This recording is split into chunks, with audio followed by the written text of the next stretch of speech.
Hi, hey, how's it going? It's Emily, and today I wanted to start my first vlog for 2024, and it's a few days, actually it's more than a few days, it's I think a week into the new year. I'm just getting back, kind of getting into the swing of things a little bit. I have read a few books that I will talk about in a future clip, and I do have a set of books that I know I would like to read this month, or I have a pretty good idea of what I want to read this month. To get through some things on my physical TBR. And I haven't done a TBR video. I think I will save what video time and energy I have to doing some end of year / beginning of year content, my favorite books of last year, upcoming releases I'm excited about, goals, etc. I think I'll focus on those rather than doing a TBR this month. But I did think it would be fun to add a little bit of chance. And even if I know or have a set of books I know I would love to read this month, I feel like I can let the wheel of TBR decide what order I read some of these books. And so I need another book. So I thought it would be a great time to open this vlog, pick another book, and then at some point soon we'll catch up on the books I read so far this year. So here is our lovely wheel. Hopefully it's not going to have too much glare on it. So I picked 7 books. There are 14 slots. So I picked 7 books and put them on the wheel twice.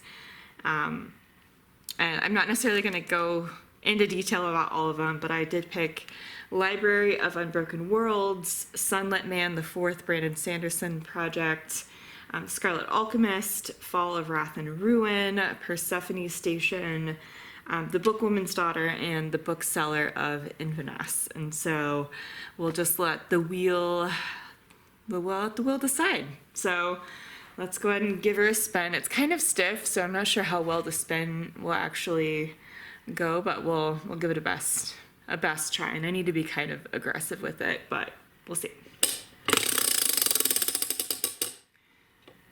Ooh, okay, so library represents the Library of Broken Worlds. So let me get that real quick, hold on. So this is the Library of Broken Worlds. I got this copy at Topping and Company in Edinburgh, and it just sounded really cool. There's a magical library involved and gods.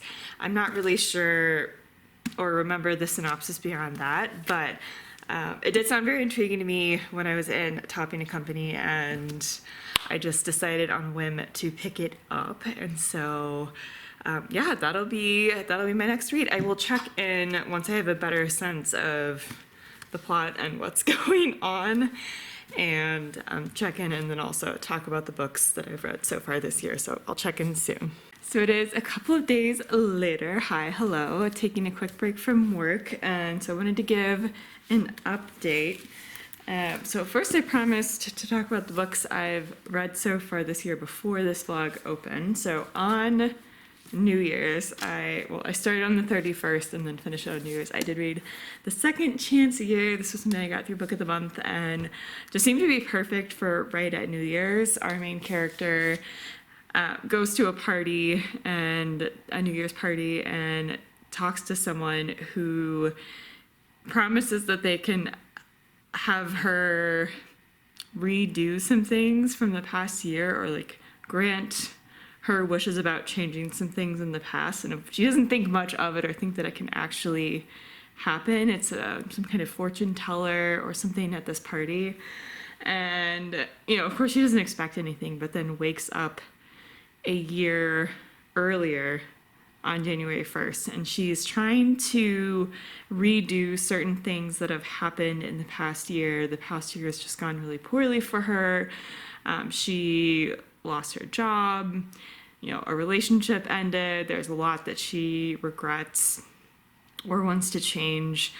And, of course she goes back, realizes that she's reliving the past year, and is trying to change some things about how she reacted to certain things, and maybe lost herself along the way a little bit, but learned that, maybe some of the changes happened for a reason, And what are those reasons? Anyway, it's super predictable, but it was just fun and what I wanted right around New Year's. And I think what I thought it would be is exactly what it was for me.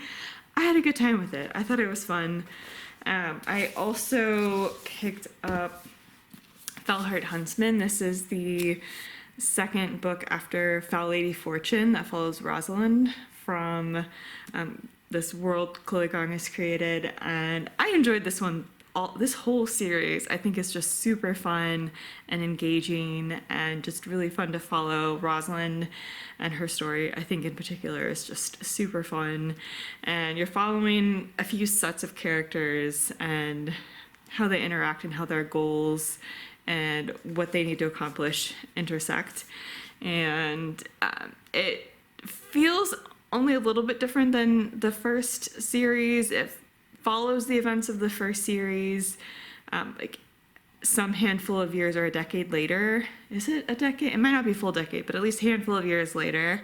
And you know what Rosalind is up to, and just the shenanigans that she gets up to, and the relationship between the various factions and what they're doing to each other. Anyway, it's super interesting, and it's super interesting to read the author's note and just the research behind this place and time, and the research Chloe Gong is drawing from to inspire this world. It's just super interesting. And I also read A Big Friendship, and this is by Aminatu So and Anne Friedman. And I had never listened to their podcast, but this is basically a memoir of a friendship, essentially, and how they had some challenges and how they were working through those. It was super interesting, and I had a good time listening to this. And I just really liked their style. Listening to the audiobook did kind of feel like a podcast, which makes sense since they host a podcast together. But it did kind of feel like a podcast of them going through, I say part memoir because they are going through parts of their life, both individually and then kind of their friend story, and kind of documenting some of that to kind of give some context for why certain things happened and what they needed to do to work through those. Super interesting. So had a good time with that one. And then where I left off was starting the Library of Broken Worlds. I'll try to avoid the glare here. And unfortunately, I DNF'd this one. And I'm gutted about it because this is one that I got while I was in Edinburgh, and I thought that I would absolutely love it. There are so many elements that I think could be something for me. A magical library, communing with gods, trying to work through political situations. So many of this I thought could be for me, and the parts of the plot that I could follow, I was super interested in, but I think the writing style just didn't quite mesh with me, and there was a lot that I was just confused on, and it wasn't getting any clearer for me. And I can be okay being thrown into the deep end and just kind of figuring things out, but I do need to feel like, at least for me, I want to feel like I'm making some progress, kind of getting oriented to the world and feeling like I know what's going on. And I never got that feeling, or there were only very few little moments of that feeling. And those moments were really cool because they were plot elements that I was really interested in. But I wasn't following along. It was just confusing for me. And so on the commute to work yesterday morning, I made the executive decision to not finish that one and to start another book. But because I was commuting, I couldn't use the wheel. So I just made the decision to start Fall of Ruin and Wrath by Jennifer L. Armentrout. And so I'm just a little bit into this one. So we just kind of have our basic setup of following our main character, who has kind of an intuition that she is more attuned, I guess, than most. And she knows that she can follow her intuition. And she is under the protection of someone who is highborn, and uses her abilities to help him, and in exchange he kind of protects her and works with her and makes sure that, because there are going to be a lot of people who could want to use or do want to use her abilities, and so he's kind of protecting her, and she in turn is helping him out.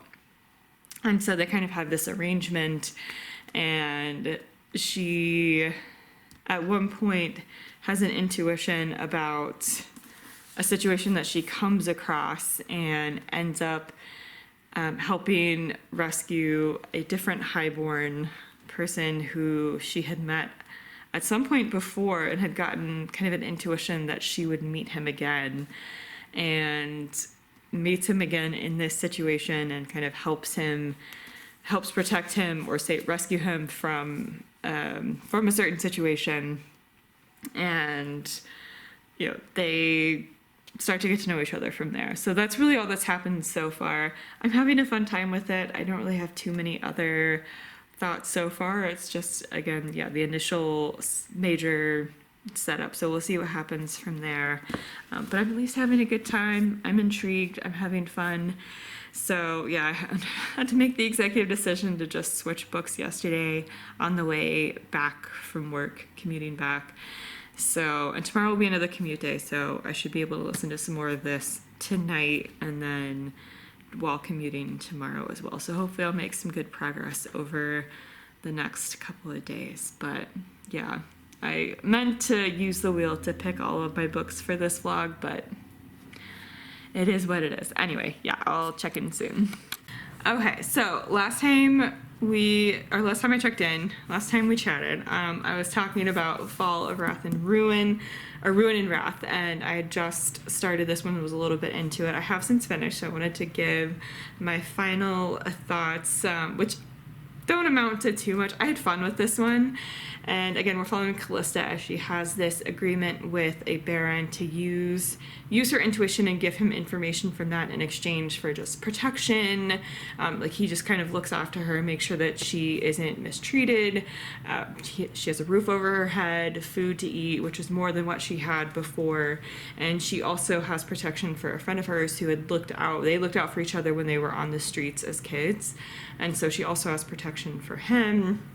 And so, they're basically just trying to survive. And so she had rescued this prince from this situation by using her intuition, rescues him. They come back into each other's life around the time of, there's this festival, and I say festival, whatever, there's more to it than that, but they come back into each other's life, and that's when she fully realizes that he is a prince, and so that kind of jars her. This is in the synopsis, by the way, and isn't too far into the book. But they come back into each other's life.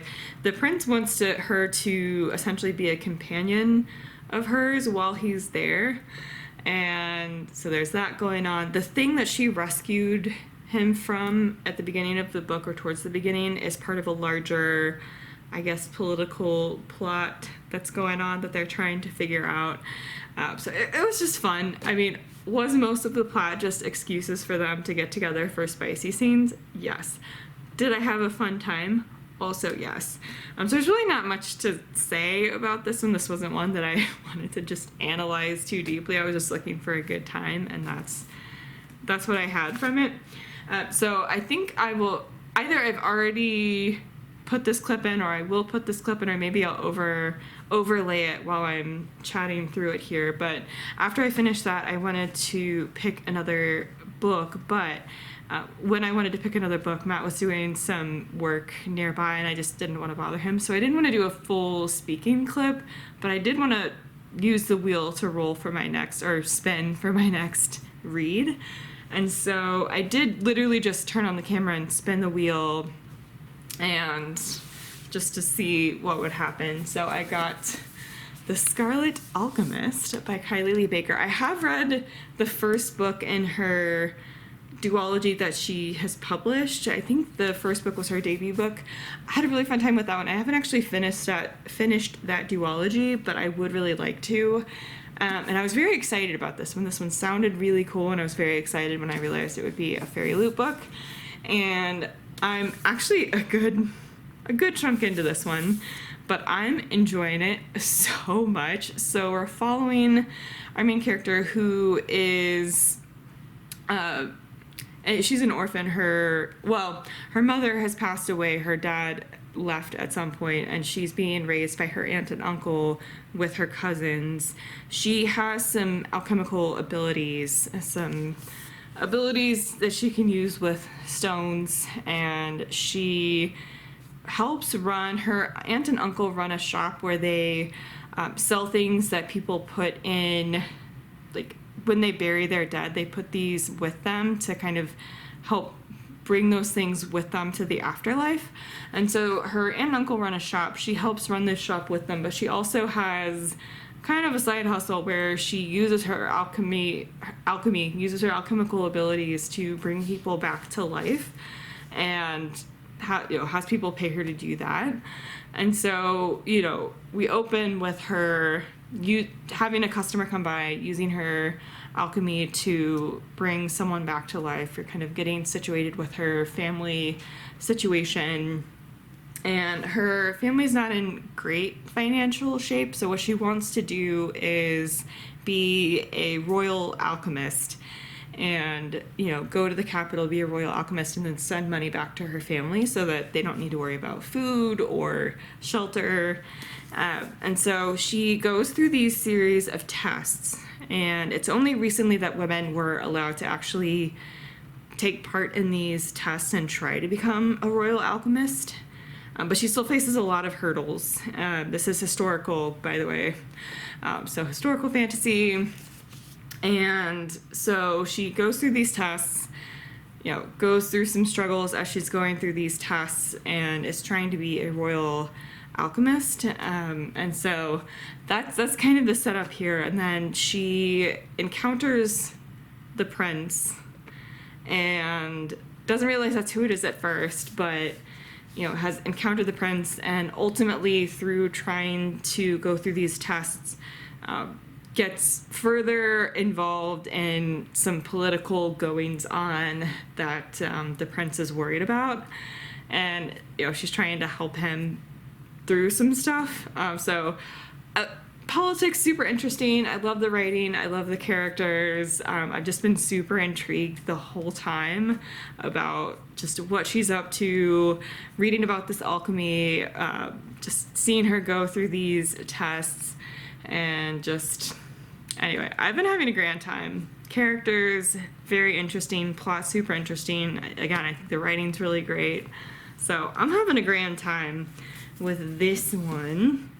So I'm gonna finish that before too long. We'll see when I actually finish it, and then come back to spend for another book. But that's the latest.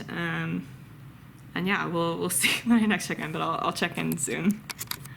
So I lied. I did not check in soon after that clip. It's actually early February. We were traveling for like a week around the very end of January, and I wanted to try to get this wrapped up before then and have all the clips at least filmed before leaving, but that did not happen.